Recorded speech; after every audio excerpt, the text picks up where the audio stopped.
Ravi de vous savoir nombreux devant vos écrans pour suivre le programme de TCF, la télévision centrafricaine, la chaîne de l'unité nationale. Mesdames et messieurs, bonsoir et soyez les bienvenus dans notre grande édition de ce soir.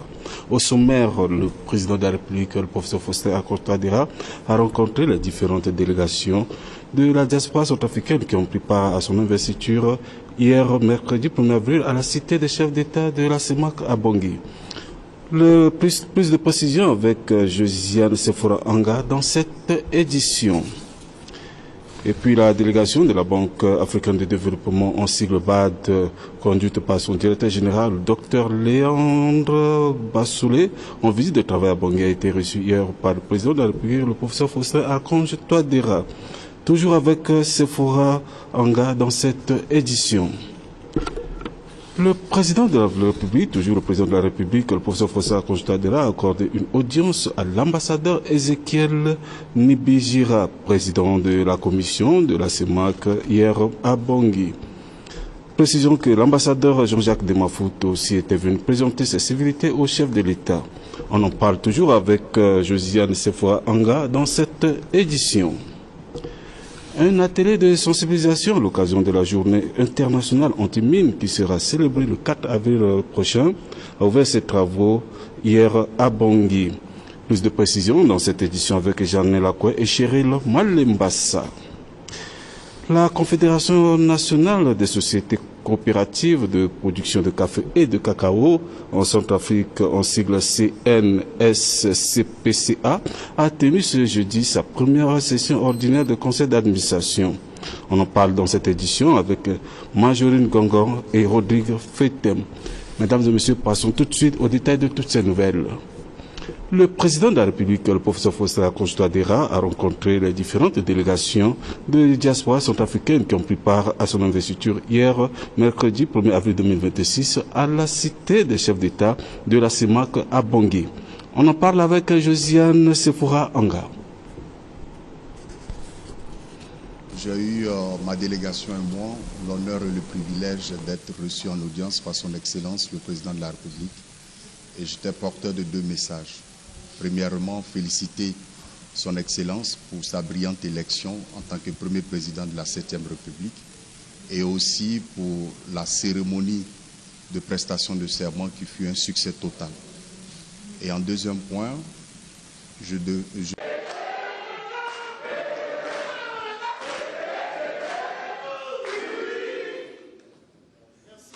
Cette rencontre de partage qui intervient au lendemain de l'investiture du président Faustin Archange-Touadéra, marquant le début de la 7e République, a permis de renforcer les liens entre le chef de l'État et les Centrafricains de l'étranger.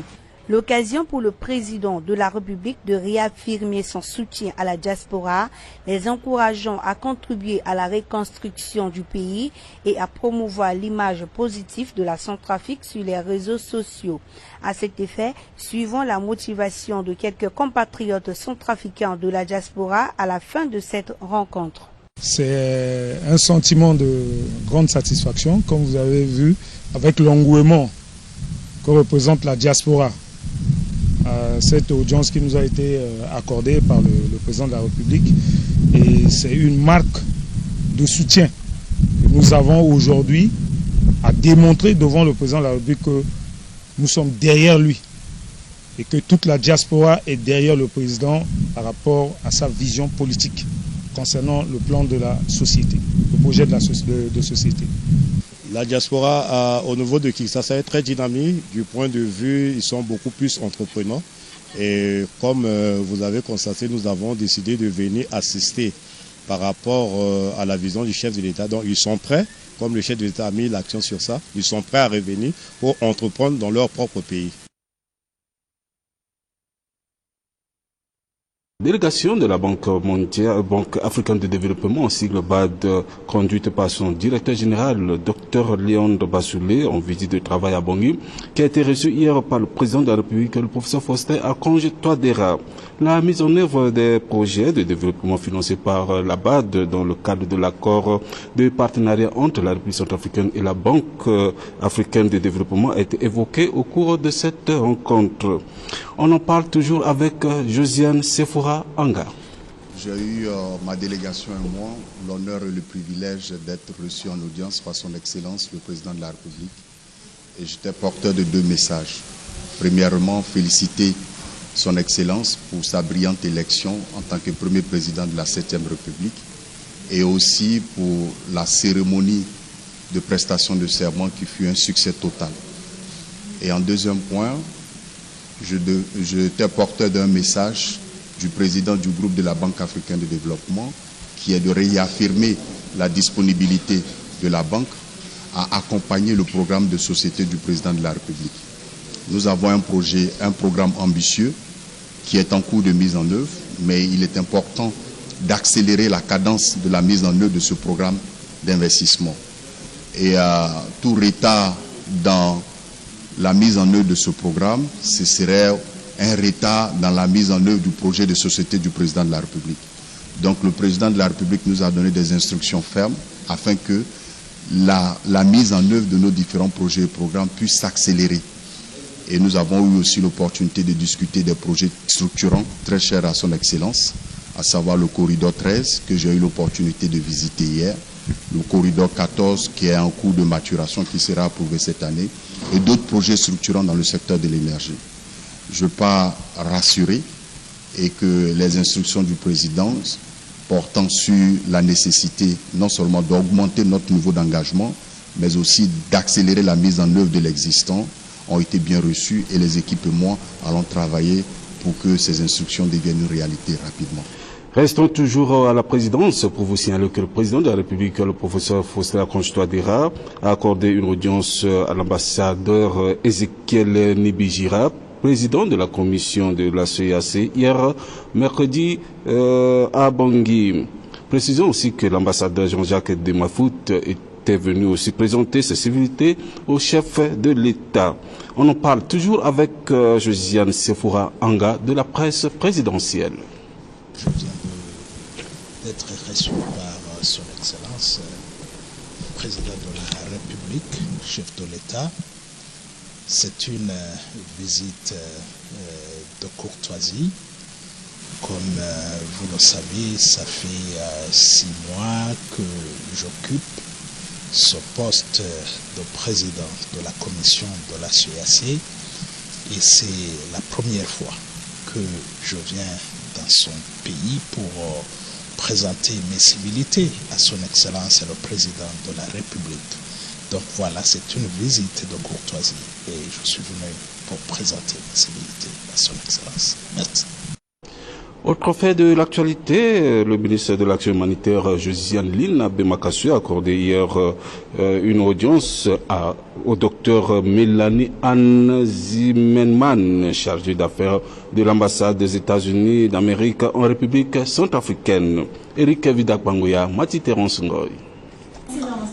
Cette rencontre fructueuse a permis à la chef de la délégation américaine de faire connaissance au ministre de l'Action humanitaire, de la Solidarité et de la Réconciliation nationale de Kali Farman, membre du personnel du comité des attributions budgétaires du Sénat américain en visite de travail en terre centrafricaine. Effectivement, je sors d'une rencontre très intéressante. Vous savez, je rencontre régulièrement la ministre parce que nous avons de très bonnes relations, mais aujourd'hui en particulier, nous accueillons de Washington Madame Kali, qui est une experte du Congrès américain, qui est venue en Centrafrique pendant quelques jours pour prendre des contacts, pour des visites de terrain. Nous allons à Pawa notamment, mais elle a tenu absolument à rencontrer la ministre pour échanger avec elle de la réalité humanitaire en Centrafrique, quels sont les besoins, quelles sont les attentes, quels sont les succès et comprendre un petit peu mieux quelles sont les attentes de la Centrafrique. Donc voilà la raison de cette réunion aujourd'hui, mais elle aura l'occasion de rencontrer beaucoup d'autres interlocuteurs des organisations internationales. La suite déjà, c'est qu'elle pourra briefer le Congrès américain et les différentes commissions du Congrès américain sur la réalité sur le terrain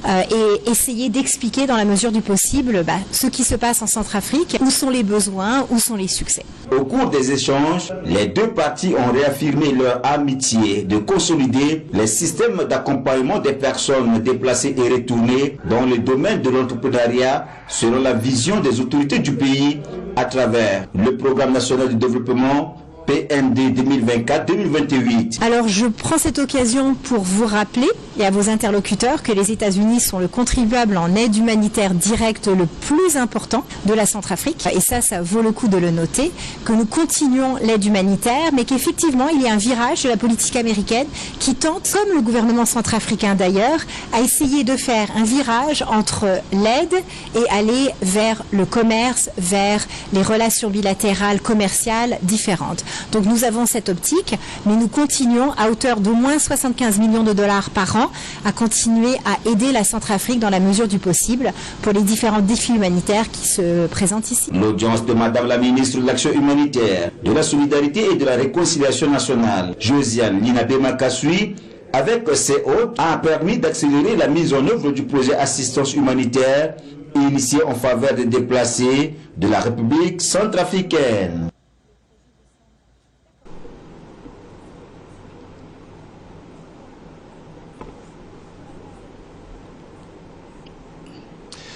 Et puis, le ministre de la Santé et de la Population, Dr Pierre Somsé, a accordé successivement une série d'audiences à des personnalités étrangères en poste à Bangui. Il s'agit d'abord du président de la commission de la CEMAC, Balthazar Engonga et Joe.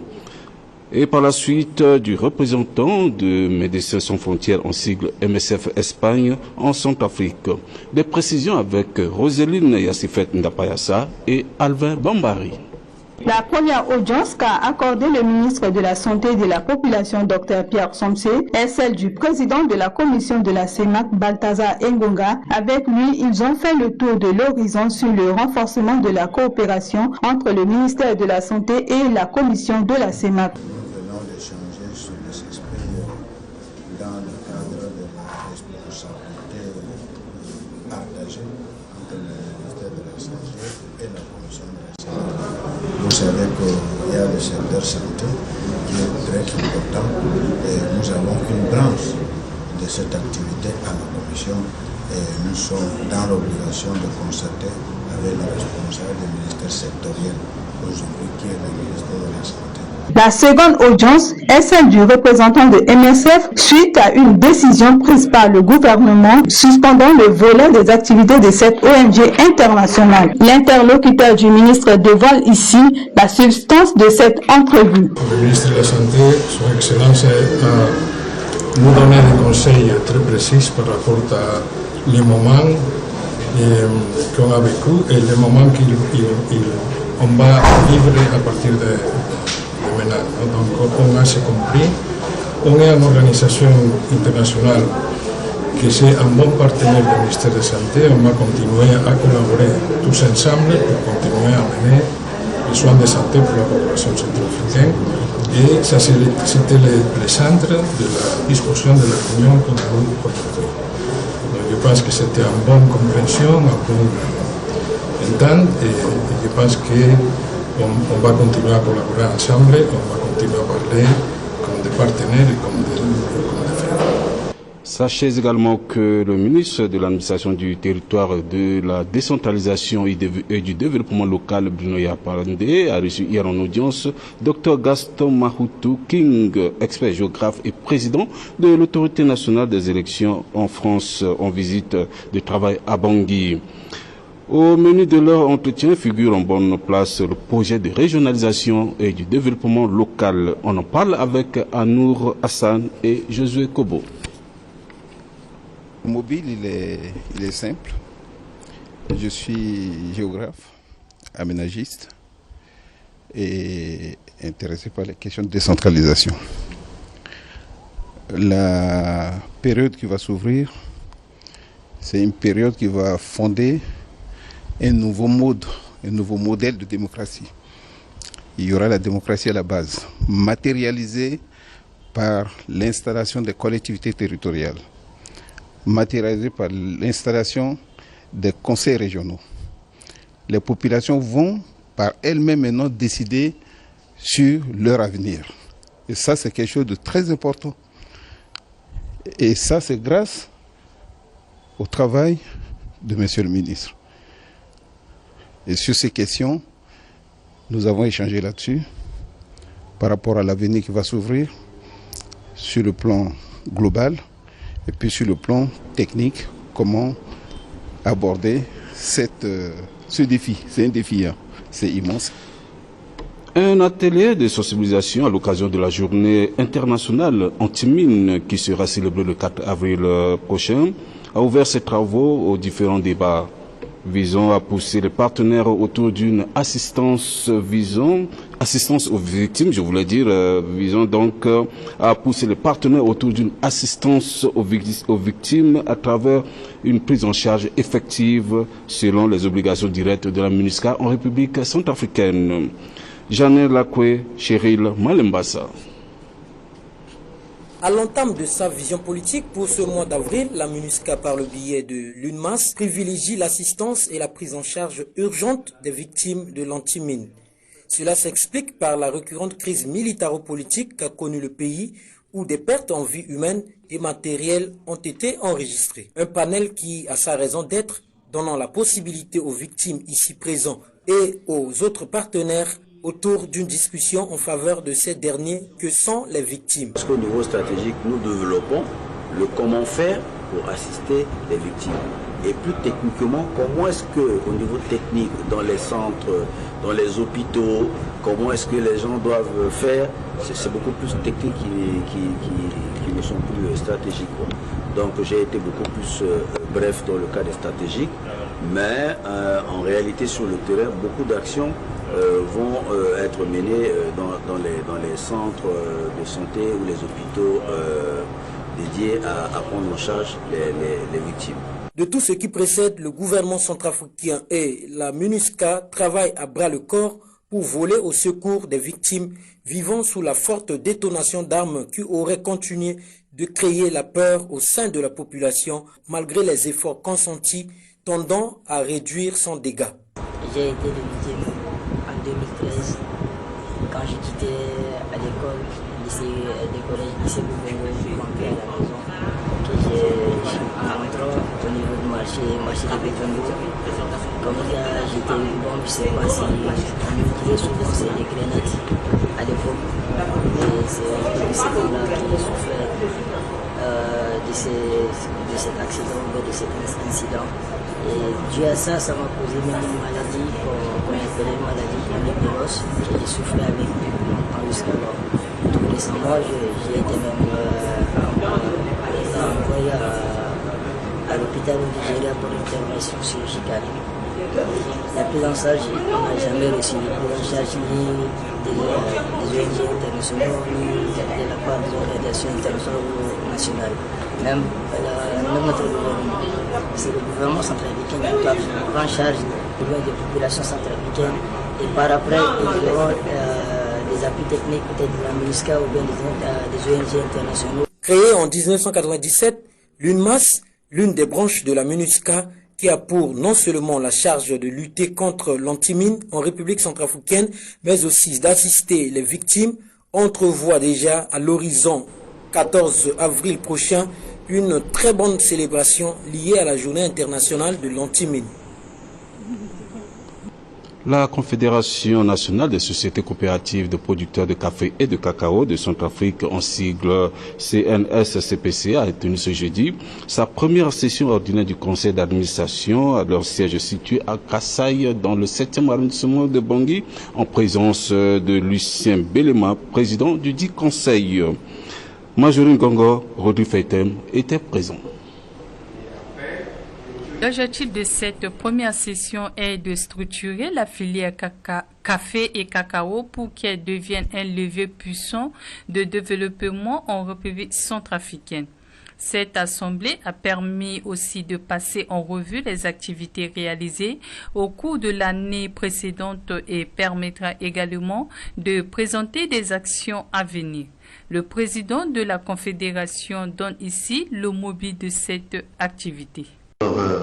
Selon nos textes statutaires, nous devons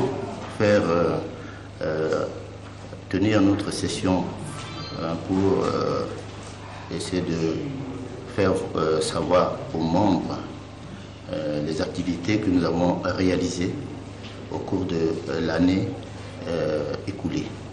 Donc aujourd'hui, nous sommes réunis en session ordinaire selon nos textes statutaires pour faire cette rétrocession aux membres du conseil d'administration et puis élargie au conseil de surveillance de la Confédération.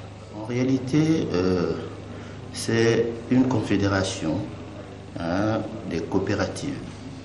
Et quand vous parlez de coopératives, dans le domaine de la filière café-cacao, nous avons dans l'arrière-pays des coopératives qui s'organisent pour réaliser les activités de production de leurs produits café-cacao.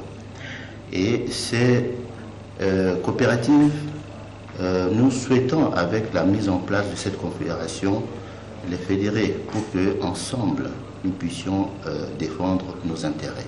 C'est pour cela que nous avons lancé cet appel à toutes ces coopératives de se rallier à nous, d'adhérer pour que, ensemble, nous soyons nombreux à défendre nos intérêts sur le territoire pour le développement de notre pays.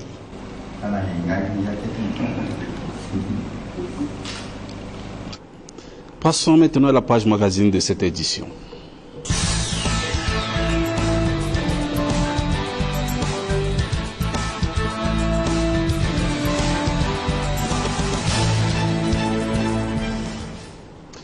En page magazine, vous allez suivre le reportage de Martinez Gayo et Juste Kakodamba sur la dernière conférence de presse du président de la commission communication du comité préparatoire de l'investiture du chef de l'État Maxime Ballalou qui a donc eu lieu ce jeudi à la cité des chefs d'État à Bangui. Quant à moi, je vous remercie tous pour votre attention et surtout, portez-vous bien. À l'entame de ces propos, le président de la Commission a dans un premier temps rendu un hommage mérité au président de la République investi et a témoigné sa reconnaissance au peuple centrafricain pour leur forte mobilisation avant de féliciter la presse pour son implication ayant permis la réussite de cette cérémonie d'investiture. Il a également salué la présence des chefs d'État présents à la cérémonie d'investiture, ce qui témoigne le soutien de la communauté internationale aux côtés de la RCA. Le président de la Commission a également fait mention du fait que, malgré la forte pluie, le peuple centrafricain est déterminé aux côtés du président de la République, qui l'a fortement accueilli. Il en a profité d'interpréter quelques points saillants du discours du président investi tenu lors de cette cérémonie d'investiture. Pour finir, il a fait face à des questions posées par quelques professionnels des médias qu'il a aussitôt donné des éléments de réponse. Suivez à cet effet le président de la Commission dans ses propos lors de cette dernière conférence de presse. Au cours de cette cérémonie, ce qui est important de noter, c'est la présence d'illustres personnalités, notamment leurs excellences Denis Sassou Nguesso, qui est le président de la République du Congo, qui est en même temps président en exercice de la CEMAC, de Brice Clotaire Oligui Nguema, qui est le président de la République gabonaise, aussi la présence de Azali Assoumani, qui est le président de l'Union des Comores et son épouse, et aussi la présence d'Évariste Ndayishimiye, qui est le président de la République du Burundi, en même temps président en exercice de l'Union africaine. Je voudrais aussi rappeler, chers compatriotes, les amis de la presse, que ces présences majestueuses à cette cérémonie témoignent du soutien des amis de la République centrafricaine, du soutien de ceux qui continuent à porter l'espoir du peuple centrafricain. Et aujourd'hui, nous en sommes fiers. Vous devez être fiers de votre pays, de ce qui a été fait, qui va marquer une étape clé dans cette nouvelle République que nous amorçons. Les représentants, il faut noter aussi de beaucoup de chefs d'État étaient là, des premiers ministres, étaient là, le président de l'Assemblée nationale des différents pays, comme le Cameroun, le Tchad, la Guinée équatoriale, la République démocratique du Congo. Nous avons les Émirats arabes unis, nous avons le Royaume-Uni, l'Union européenne, les États-Unis. En fait, beaucoup de pays ont participé à cet événement. des milliers de citoyens, il faut vraiment le dire, des milliers de citoyens regroupés autour des associations, des comités de soutien, du parti au pouvoir aussi, du mouvement Cœur Uni, des Centrafricains, étaient tous venus des différents arrondissements de Bangui pour marquer vraiment de leur présence. Ce qui est encore plus remarquable, vous avez constaté le matin, cette pluie diluvienne n'a pas entamé la détermination des citoyens de rester sous la pluie pour marquer leur attachement à la République. C'est exceptionnel. Et ce qui montre que quelque chose a changé dans notre pays. La prestation de serment du président de la République, il faut le dire, qui a démarré vers 15h30, conformément à la constitutionnelle du 30 août 2027, a marqué le début de ce nouveau chapitre de l'histoire de notre pays. Notons que c'est sur une satisfaction que cette conférence de presse a pris fin. Oui, non, il reste une question. Je crois que... Non, je n'ai pas répondu à sa question.